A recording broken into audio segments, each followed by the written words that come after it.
Bonjour à tous, c'est Pixel pour une nouvelle vidéo, cette fois-ci sur Xbox. Ça y est, je me suis installé le Xbox Live, je suis enfin arrivé. Et aujourd'hui, on se retrouve pour une petite astuce que je viens de trouver. Est-ce que ça vous est déjà arrivé lors d'une partie de FPS, par exemple, d'un jeu comme par exemple, Halo Reach, de vous trouver, il y a un copain qui vous parle et vous devez absolument lui répondre, c'est un message assez important. Et à ce moment-là, vous voulez vous planquer, mais vous demandez si vous allez vous faire buter ou pas. Et en plus, vous mettez 3 plombs à écrire votre message, parce qu'avec les joysticks, franchement, c'est pas toujours facile. Ça, vous pouvez l'avouer, franchement, c'est pas facile. Et je viens de trouver une nouvelle technique. C'est que si vous avez un clavier PC comme celui-ci, c'est un clavier tout simple, et avec un port USB, et que vous pouvez le connecter à votre Xbox. Comment? Tout simplement en le mettant dans le port Xbox.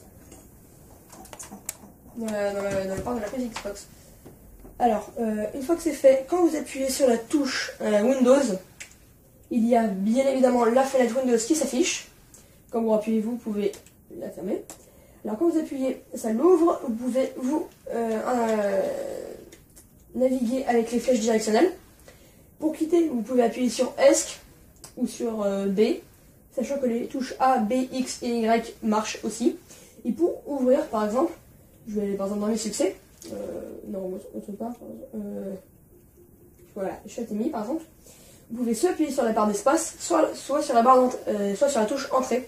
Alors sachant que j'ai remarqué que pour taper les nombres, même si vous avez un clavier numérique, le clavier numérique ne marche pas. Donc c'est pas grave, voilà, vous appuyez sur la barre d'espace. Et voilà, ça marche. Et quand j'appuie sur B, vous pouvez voir que ça quitte. Quand j'appuie sur X, il me demande, et moi je lui fais B, non. Voilà. Voilà, c'était l'astuce du jour. Je vous dis à plus tard pour d'autres vidéos. Ciao! Et on va aussi se retrouver sur un jeu auquel j'ai particulièrement attendu la sortie, Halo 4.